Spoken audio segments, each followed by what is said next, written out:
Okay, so again, for those who are taking the bar exam, and sabi dyan, success is not built on success. It's built on failure. It's built on frustration. Sometimes, it's built on catastrophe. Diba? And that's why kapag ka may failure, it's not failure. It's just a case of delayed success. Sabi nga nung isang philosopher, tago natin sa pangalang Taylor Swift. Philosopher na pala ito. This is just a temporary speed bump. But failure brings you freedom. Di ba? Ano ba yan? Opalite yata yan. Oh, pero wag siya ang aalalahanin nyo kapag ka mag-exam na kayo, ha? Kasi puro blank space lang yan. Naku, delikado tayo. Okay? So again, for purposes of those who will be watching the video, ayan, ito yung actual na signing, ano? Okay. And then, eto na, of course, shout out dun sa mga subscribers na, ha? At sa mga saksi. So ano ba yung local government? Local government according to our Constitution, particularly Article 10, Section 1, the territorial and political subdivisions of the Republic of the Philippines are the provinces, cities, municipalities, and barangays. So those are the LGUs in the country. Of course, under the Constitution, there's a provision for autonomous regions, particularly in Muslim Mindanao and the Cordilleras. That's why you have, as of now, we have the BARM, Bangsamoro Autonomous Region in Muslim Mindanao, and the Cordillera Administrative Region. But unfortunately, yung Cordillera is not functioning as it should be. Unlike the BARM na merong organic act, actually may organic law na rin ang CAR, yung kaya lang hindi nagpa-function. Unlike the BARM na meron na silang governor at ito ay autonomous, kaya lang there are issues there because the capital of Basilan, Isabela City, did not join the BARM. Okay? At saka yung Sulu. There was even a case decided by the Supreme Court in 2024 affirming the fact that Sulu is not part of BARM. Okay? Kasi, siyempre, kailangan ito ng referendum. And during the referendum, majority of the people of Sulu did not want to join the BARM for whatever reason. Only known to them. Okay? So kaya yan ang status natin ngayon.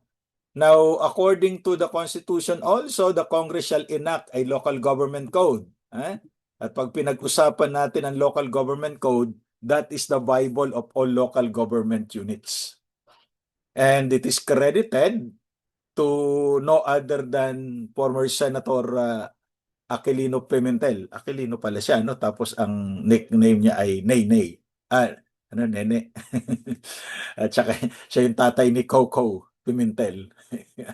Sila ng pangalan eh. Okay, so in the local government code, the Constitution said that all the structures, the terms and the conditions of the local government, the power, salaries, etc., shall be contained. No? In 1991, you have Republic Act 7160. Now, basically, in the Philippines, we have a region. No, that's a big administrative unit, but I have to tell you that as of now, there's only one functioning regional government, and that is the government of BARM. All other regions are just for the records. No? Walang regional governor yung other 17 regions. And then, of course, you have the province, the largest, aside from the region, of course, the largest unit in the political structure of the Philippines, consisting of varying number of municipalities, may cities yan sometimes, okay? And as of now, we have 82 provinces. Why 82? Because the province of Maguindanao was divided, no? At nagkaroon ka ng Maguindanao del Norte and Maguindanao del Sur. And 96% of the people voted para i-divide ito. There were moves also to divide Palawan into 3. Kaya lang nagkaroon ng referendum, the people of Palawan rejected it. Kasi pangit nga naman, di ba? Palawan. O, tapos hati mo sa tatlo. E di meron ka ng pala 1, pala 2, pala 3. Para hindi naman tama yun, ano? So, Palawan lang talaga. Okay? So, and you have city. Eh? Now, in the Philippines, there are three categories of cities. Highly urbanized, independent component, at saka component city. Okay? So, when we talk about highly urbanized cities, ito yung requirement ng batas, no? At least 200,000 inhabitants as certified by NSO pa dati. Ngayon yan ay PSA. And the annual income, at least 100 million. Ay, maliit pala ito. Di ba? So, kasi yung pinag-uusapan nila ngayon ay billion. Hundreds of billions. Ito, 100 million lang o barya lang yan. And then you have independent component cities. By the way, lahat ng cities sa Metro Manila parang highly urbanized cities na ito, no? What is an independent component city? It is a city whose charter, that's the law creating the city, prohibit the voters from voting for provincial elective officials. So they are component because they are geographically located in the province, like Baguio City. It's in Benguet. But the people, the voters of Baguio City do not vote for the officials of Benguet Province. Kaya lang siya component kasi geographically located in the province, but independent because the provincial government has no power over that city. Okay? And you have component city. One example is the city of Antipolo, which was created by Republic Act 8508 and becoming the capital of Rizal Province. Because in the past, alam nyo, yung Metro Manila, by virtue of the Presidential Decree 825 of President Marcos sometime in 1975, na-create yung Metro Manila Commission. And I remember it was Imelda Marcos, no? Para hindi uso ang nepotism noon. Imelda Marcos was the governor. So kinuha niya yung mga previous municipalities of Rizal, including one from Bulacan, yung Valenzuela. The rest galing sa Rizal yan. And the capital of Rizal Province used to be Pasig. Ay napunta sa Metro Manila, so nawala ng capital yung Rizal. For the longest time, ang capital lang ng Rizal ay R. No? So kaya nung maging city yung Antipolo, it was converted from municipality into city, component city siya. It's now the capital of Rizal Province. Okay, component siya. In other words, under siya ng city, ng provincial government. Okay? So bumoboto siya dun sa province. Now, may mas malaki daw sa city. Anong tawag? Utso daw yun. Utso. Hindi. Joke lang yata. Mas maliit yung size. Ha? So ngayon, you have municipality. Oh, ito naman ay binubuo ng mga barangay ito, no? During the Spanish period, ang tawag diyan ay pueblo o later on poblasyon, yung downtown, diba? Town proper kung tawagin. Then smaller than municipality, you have barangay. Ayan, the smallest political unit that tawag dito, consisting of at least 1,000 inhabitants. Nanggaling to dun sa salitang balangay na a boat which was used by ancient Filipinos in traveling. So, yun. So, ngayon, ito yung kinalabasan. You have 18 regions, 82 provinces, 149 cities. I do not know kung tama pa yung municipality kasi nung December 31 pa yan. At saka yung number of barangays. Okay? So, under Article 10, Section 10 of the Constitution, the division, merger, creation, abolition of LGUs, as well as the demarcation of boundaries thereamong, nire-regulate ng ating saligang batas. Of course, there are laws that may be passed later on creating new LGUs. But the authority to create LGU, according to the Constitution, ay depende kung anong LGU yan. Because there was a decision sometime in 2008, ito yung batas no na nag-divide sa Palawan into 3. But hindi nga po pwede yan kasi Isa lang naman yung Palawan, di ba? So Palawan lang siya. Now, in the case of SEMA versus COMELEC in 2008, it was ruled that only Congress can create a province or city. It cannot be created by a local ordinance. Why? The issue there was the creation of what you can see on your screen. That's the province of Sharif Kabunsuan, being carved from Cotabato and Maguindanao. So ngayon, yan na yung Maguindanao dinivide sa dalawa. Now, the creation of the province was challenged before the Supreme Court. Kasi ang nag-create nitong Sharif Kabunsuan was the Autonomous Region in Muslim Mindanao, ARMM at the time. Issued, tawag dito, meron silang inisyong ordinansa that created the province of Sharif Kabunsuan. So it was challenged before the Supreme Court, and the court said only Congress can create a province and city.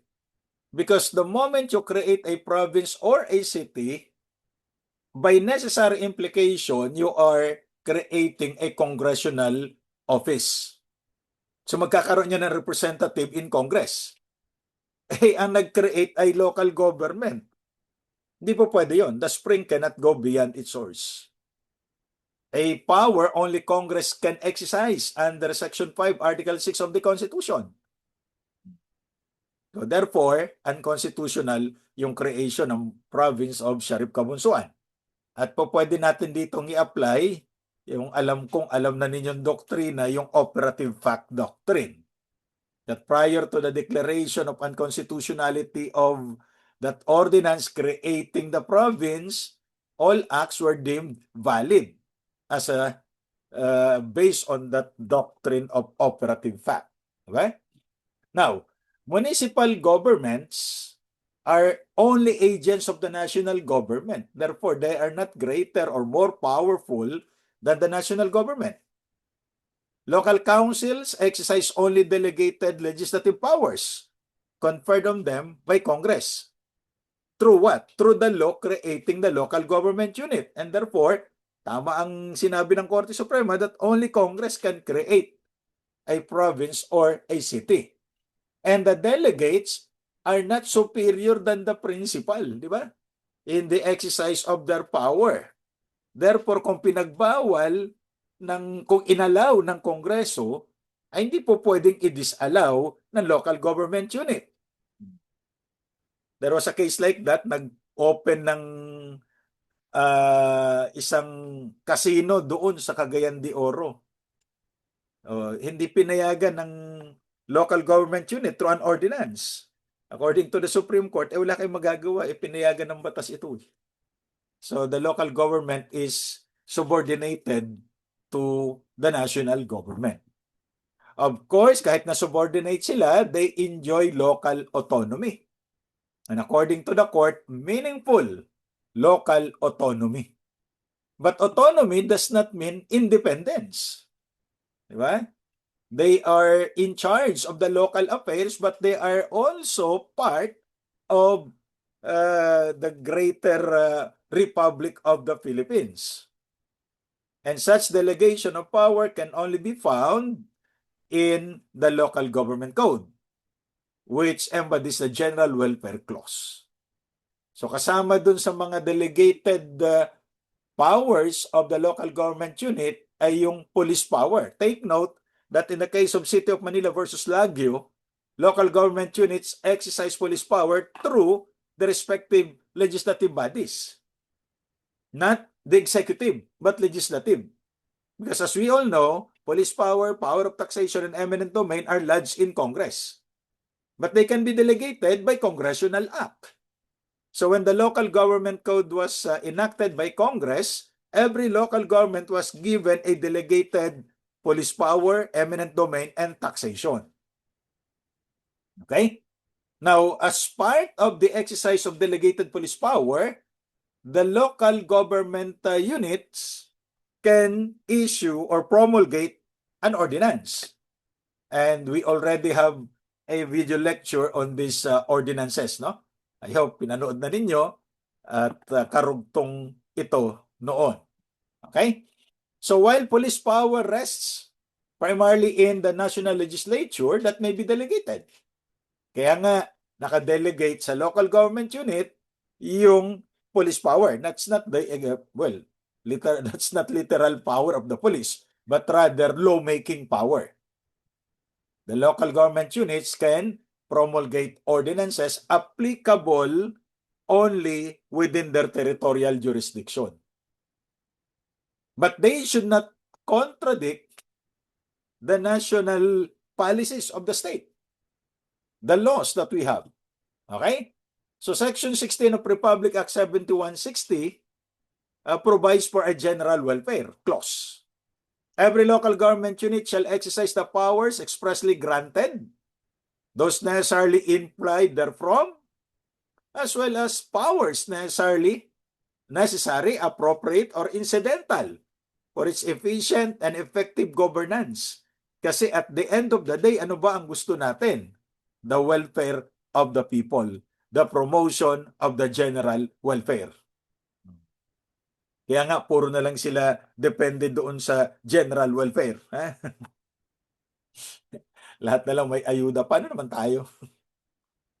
Wag na raw, mayaman na tayo. Joke lang. Ayan. Okay. So, within the respective territorial jurisdictions, local government units shall ensure and support, among other things, the preservation of an enrichment of culture. Kaya may kanya-kanya pinapayagan yung mga festival, hindi ba? Para ma-enrich yung kultura. Kaya nga, from Batanes down to Tawi-Tawi, may kanya-kanyang festival yung mga probinsya, di ba? At mga cities.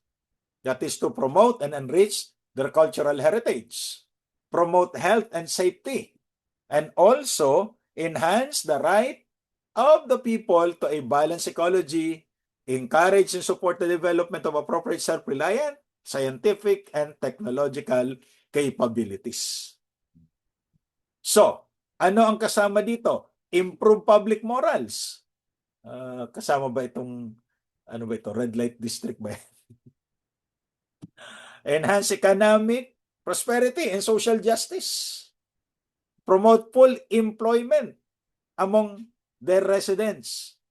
Pero bakit napakaraming local government units walang maibigay na trabaho sa kanilang constituents? Kaya nagpupunta sa ibang local government units yung mga citizens nila o yung kanilang mga constituents, di ba? Kaya punong-puno ng tao sa Metro Manila.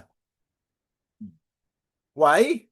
Kasi people are looking for opportunities. Kung walang opportunity dun sa locality nila, definitely they would look for it somewhere. At sa Pilipinas, kung walang opportunity dito, nag-abroad, di ba? Well, that's the natural reaction. Ba't hindi ginagawa ng mga local government units ito? Kayo naman, nangako na nga, gusto nyo tumupad pa. Grabe naman kayo. Okay, masyadong demanding, nangako na eh. Di ba? Ayan. Maintain peace and order and preserve the comfort and convenience of their inhabitants. Paano ka naman nagkaroon ng convenience? Papunta pa lang doon sa probinsya nyo, bako-bako ang kalsada. Di ba? O, doon sa mga probinsyang malalayo, walang internet, walang kuryente. Paano ka naman magkakaroon ng comfort and convenience doon? Tapos titingnan mo yung bahay ng mga politiko, ang gaganda. Di ba? Yung mga anak nila nag-aaral sa abroad. Oh. Nagulat nga ako kanina doon sa balita, yung mga kamag-anak pala nung isang Iranian general nasa Amerika. O, tapos isinisigaw nyo, death to America, pero nagkikinabang ka doon sa Amerika. Paano naman yun? Di ba? Parang masyadong ironic, no? Okay. So, the local government units exercise their delegated powers by enacting ordinances. Local ordinances, however laudable their objectives might be, are not to contravene state-enacted legislation. That's the reason why kung pinapayagang mag-operate ng isang casino, di ba, by legislation, yung local government po hindi siya pwedeng maglabas ng ordinansa to stop the operation. Kaya lang, ano pa napapala doon sa casino? Di ba? Minsan daw nagdo-donate din sa simbahan yung mga kasino. Ang sabi naman ng isang preacher, give me the devil's money and I'll make it holy. Okay, di ba? So local government units merely derive their power from the state legislature. Therefore, they cannot regulate activities already allowed by statute. Pinapayagang magmina dun sa lugar nila. Ay hindi na po pwedeng i-oppose ito, no? Kaya lang sana bago mapayagang magmina, merong compliance with all the regulatory requirements. Ang problema parang nasi-shortcut, ano?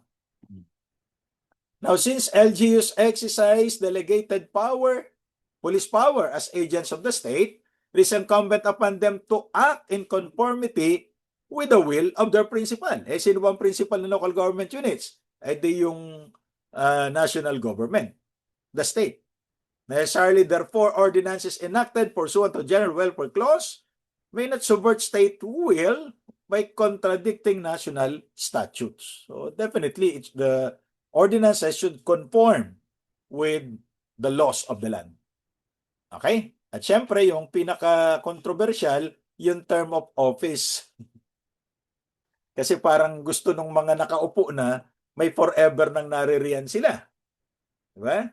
So under the Constitution, Section 8 of Article 10, the term of office of elective officials except barangay officials. Kasi yung barangay official, i-determine pa ito ng batas, no? Na under the law, 5 years sila. Pero dahil na-extend, parang may forever na sila. So 3 years lang, except the barangay. And they shall not serve for more than 3 consecutive terms. Voluntary renunciation of office for any length of time shall not be considered as an interruption in the continuity of his service for the full term for which he was elected. Magrereklamo na ngayon dito yung mga ibang sektor kasi bakit puro his, puro he? Kasi wala pa dating gender fair communication rule. 1986 yan. Tapos naging 1987 Constitution. Okay? So, according to the Local Government Code, Section 43B, no local elective official shall serve for more than 3 consecutive terms in the same position. 3, voluntary renunciation of the office for any length of time shall not be considered as an interruption. So, pareho din nasa Constitution natin. Now, ano nga ba ang 3-term limit rule? You have that case of Talyado versus Comelec. Governor ito ng Camarines Norte sa Bicol, no?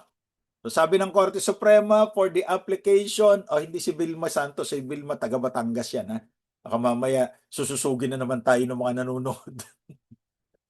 Kasi masyadong judgmental yung mga nanonood minsan, no? May masabi kang mali, parang ang dami na nilang comment kaagad. Parang hindi, wala kang karapatang magkamali. Tao lang po. Okay? So itong sinasabi kong Talyado, ito yung kaso. Pero si Vilma, taga Batangas yan, di ba? Siya ang governor ba ngayon ng Batangas? Okay. So for the application of the disqualification under the 3-term limit rule, 2 conditions must concur. Okay, number 1, the official concerned has been elected for 3 consecutive terms to the same local government position. Okay, so kung governor, tatlong term siyang governor na 3 years. At another condition, matagal ng condition ito ng Korte Suprema in earlier cases, that he or she has fully served 3 consecutive terms. So, ibig sabihin, natapos niya yung 9 years. 3 consecutive terms, hindi na siya pwedeng payagan na tumakbo pa uli sa halalan. Pero kung siya tumakbo malapit sa takbuhan, di makipagkarera siya, okay lang. Pero yung tatakbo uli as candidate, di na pwede yun. At ito ang problema natin, sabi nga natin noong nakaraan, sa election law, hindi na nga makalakad, pinapatakbo pa, para hindi naman makatarungan. Ano?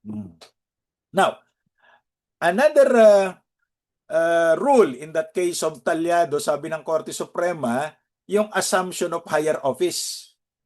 So when a permanent vacancy occurs in the elective position and the official merely assumed the position pursuant to the rules on succession under the local government code, then his service for the unexpired portion of the term of the replaced official cannot be treated as one full term, as contemplated under the subject constitutional and statutory provision that service cannot be counted in the application of any term limit. Ito, halimbawa, natanggal yung mayor o kaya nategi. Yun ba tawag ngayon doon? O kaya naging permanently incapacitated. Okay, nag-resign. So nag-assume si vice mayor at siya na vice governor rather, siya na ngayon ang governor. Okay? Ang problema natin, hindi niya natapos yung term niya as vice governor kasi nag-assume siya ng posisyon ng governor. Now, if the official runs again for the same position he held prior to his assumption of the higher office, then his succession to said position is by operation of law is considered an involuntary severance or interruption. So kung tatakbo uli siyang vice governor, bagamat pangatlong term niya na yon, so definitely pang-apat na, kaya lang naputol dahil nag-assume siya as governor hanggang sa matapos yung term ni governor, pwede uli siyang tumakbo kasi hindi niya natapos yung kanyang 3 terms. Kasi completed and served. Okay? So another instance in that case of Talyado versus Comelec, an elective official, ito winning a recall election, no? An elective official was served for 3 consecutive terms and who did not seek elective position for what could be his 4th term. So naka 9 years na siya, kompleto. And natural, disqualified na siya for a 4th term. So hindi na siya tumakbo, hindi na nag-file ng certificate of candidacy. Tapos later on, nagkaroon ng recall election. Tumakbo siyang kandidato sa recall election and he won. Hindi yun disqualification. Hindi siya disqualified to run in that recall election for he had become in the interim. That's to say, from the end of his 3rd term to the recall election, private citizen siya. Okay? So take note of this. Yan lang naman ang madalas itinatanong sa bar exam. At yan ang madalas na problema ng mga local government officials. Okay? Now, for example, a municipality is converted into a city during the incumbency of the mayor of the municipality. So naging city na siya. Na-abolish yung municipality, naging city. The abolition of an elected office due to conversion of a municipality into a city does not by itself work to interrupt the incumbent's official continuity of service. So hindi siya nagsisimula uli ng term niya as mayor. Kasi hindi naman siya na-convert kundi yung kanyang municipality. Okay? So hindi maapektuhan yung kanyang consecutive term. So let's say for example, itong si mayor, pang 3rd term niya, on the 2nd year of his 3rd term, the municipality was converted into a city by law. At tuloy lang siya as mayor, pero hindi na siya pwedeng tumakbo as mayor again of that new city converted from a municipality. Kasi tuloy-tuloy yung term niya, na-serve niya. Nagbago lang yung kategorya ng kanyang local government unit. Okay? So, another situation, the mayor, for example, was preventively suspended. Ano ang mangyayari to his term? The preventive suspension is not a term-interrupting event, as the elective officer's continued stay and entitlement to the office remain unaffected during the period of suspension, although he is barred from exercising the function of his office during this period. Kasi yung preventive suspension, hindi siya tinanggal So hindi interruption yun. Kaya counted pa rin yun as part of his term. Okay? Now, what about losing in an election protest? When a candidate is proclaimed as winner of an elected position, di syempre, prinoklama na, sa Pilipinas naman, dalawa lang ang kandidato, di ba? Yung nananalo at yung dinadaya. Okay? So nanalo siya, nag-assume siya ng kanyang posisyon. Tapos, his term is interrupted when he loses in an election protest and is ousted from the office. So, nung kanyang second term, nagkaroon ng election protest, third term na tayo, nagkaroon ng election protest doon sa kanyang first year. On the second year, dahil medyo matagal, tinanggal siya dahil natalo siya sa election protest na ifinay laban sa kanya. Interrupted yung kanyang term niya. Yung kanyang term. Kasi, natanggal siya. That's the effect of losing an election protest. The break or interruption need not be for a full term of 3 years. For the major part of the 3-year term. An interruption for any length of time, provided the cause is involuntary, is sufficient to break the continuity.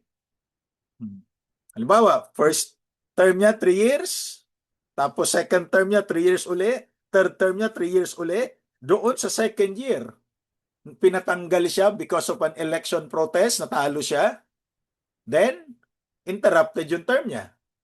Pwede siyang tumakbo uli. Okay? Kasi hindi niya nakompleto. Ganun lang titingnan nyo. Pag hindi niya nakompletong iserve yung kanyang term, what is the reason? Now, paano naman ito? Natalo siya, pero lumabas yung desisyon, tapos na yung term niya. Di ba may ganyan? 3 terms niya. Okay? Natapos niya yung 3 terms, may election protest in the meantime, lumabas ang desisyon ng Korte Suprema, tapos na yung term niya. Pwede ba siyang tumakbo uli? Ang sagot ng Korte Suprema, pwede. Okay? When the official is defeated in an election, hindi na siya pwedeng tumakbo. I have to correct that. Hindi na siya pwedeng tumakbo kasi natapos niya, na-serve niya kahit na natalo pa siya sa election protest. Kasi may mga ganyan, di ba? Lumabas yung desisyon, tapos na yung term. I remember, may ganyan sa isang congressman. Party list ito eh. Para nabanggit natin dun sa election law, no? Amores versus HRET, House of Representatives Electoral Tribunal. Natalo yung nominee ng party list, disqualified, pero lumabas yung desisyon June 29, 2010. June 30 tapos na yung term niya. Di ba? Paano yun? Di natapos niya yung term. When an official is defeated in an election protest and said decision becomes final after said official had served the full term for the said office, then his loss in the election contest does not constitute an interruption kasi na-serve niya yung 3 terms.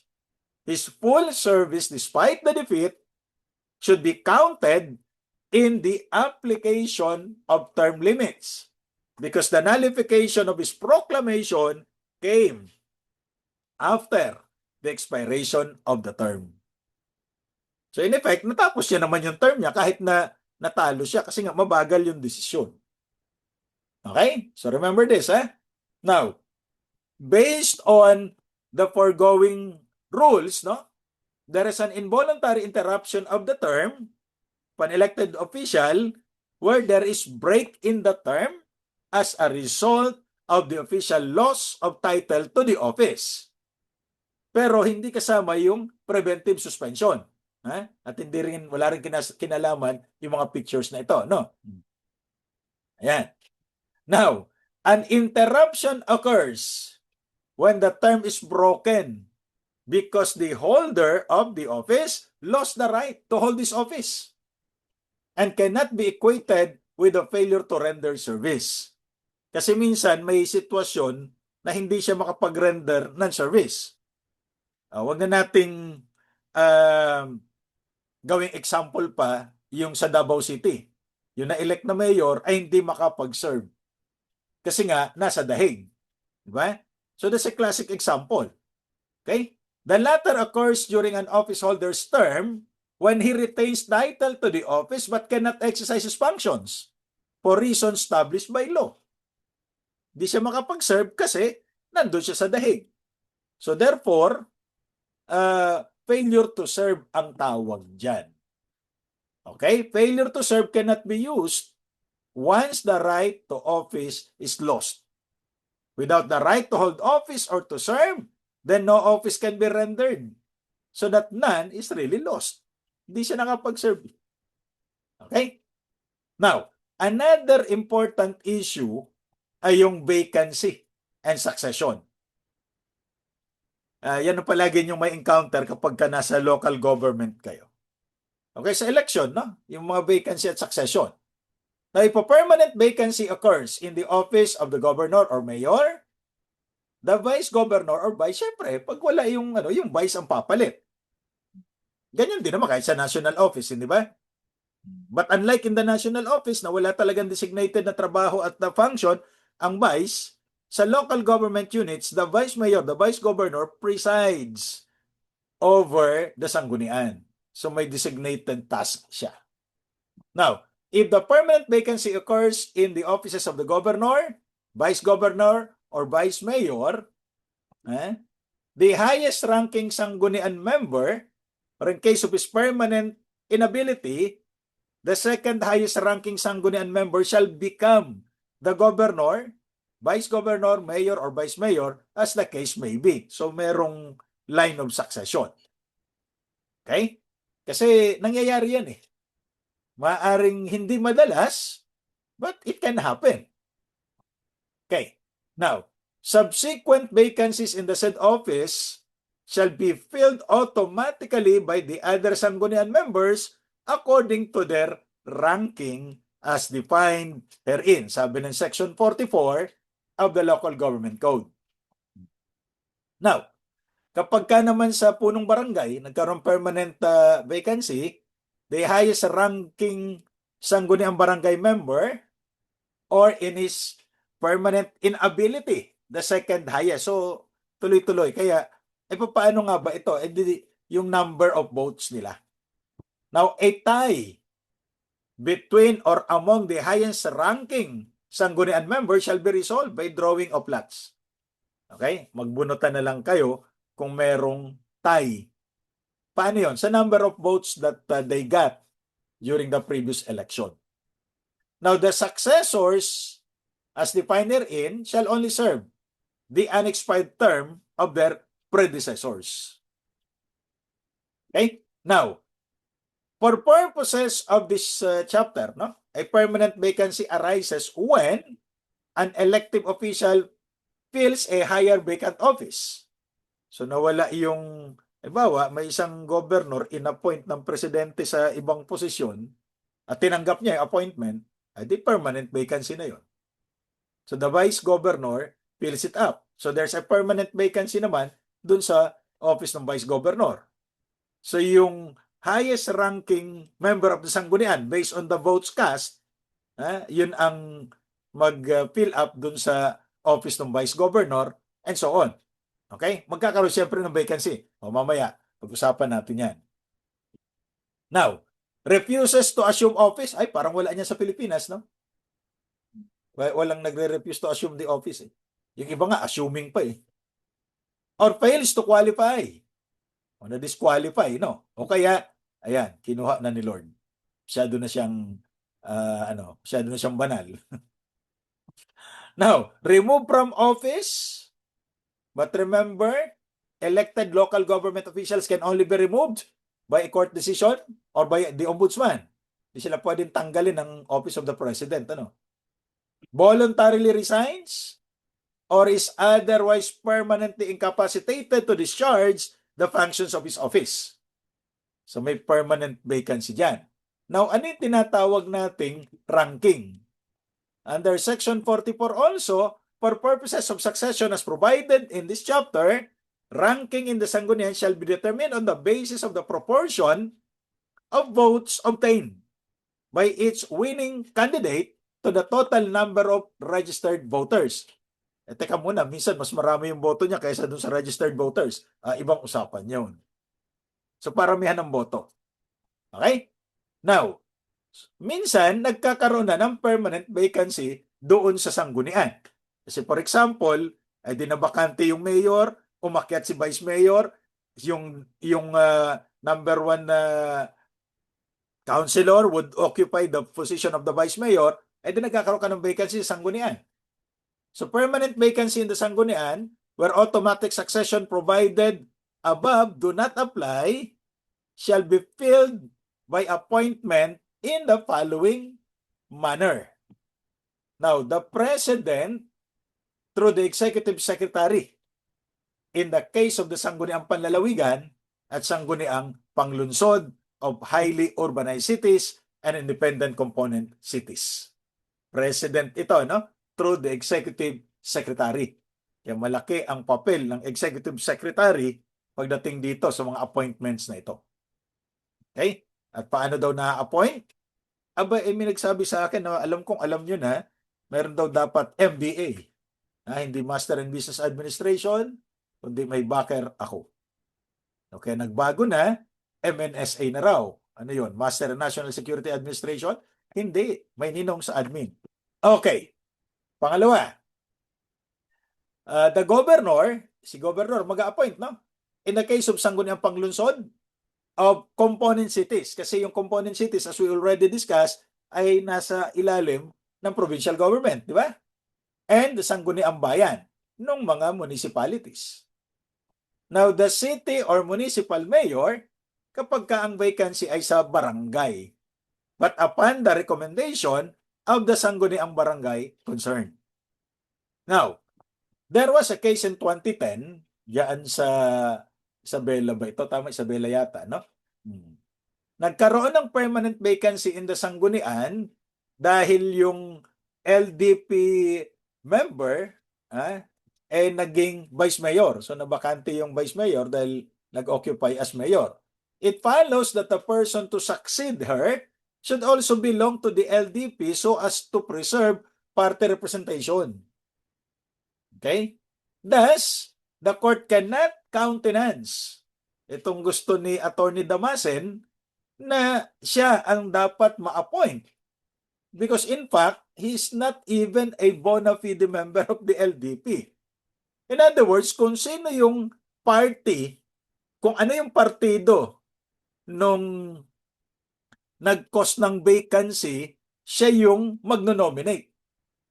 Pero mag-a-appoint either the president through the executive secretary or the governor ng component city o ng province in case of component city. Okay? Now, except for the sangguniang barangay, only the nominee of the political party under which the sanggunian member concerned had been elected and whose elevation to the position next higher in rank created the last vacancy in the sanggunian shall be appointed in the manner provided above. Diba? So kung sino yung nag-cause ng vacancy, ano yung kanyang party? So it goes without saying na kung independent yung kandidato, walang magno-nominate kasi partido dapat ang nagno-nominate eh. Diba? Okay.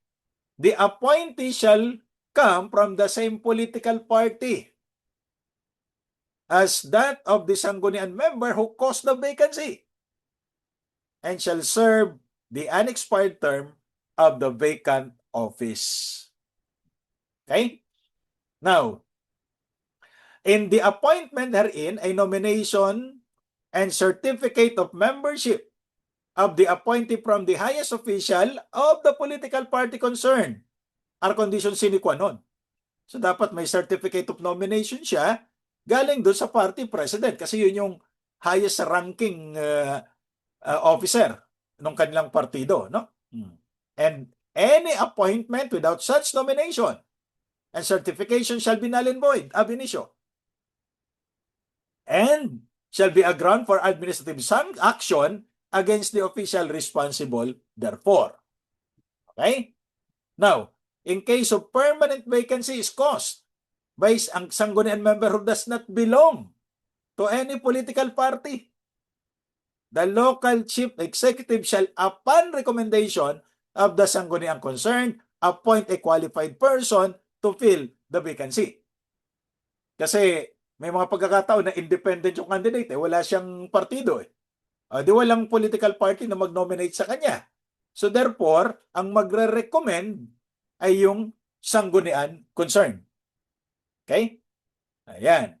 Now, in case of vacancy in the representation of the youth and the barangay in the sanggunian, said vacancy shall be filled automatically by the official next in rank of the organization concerned.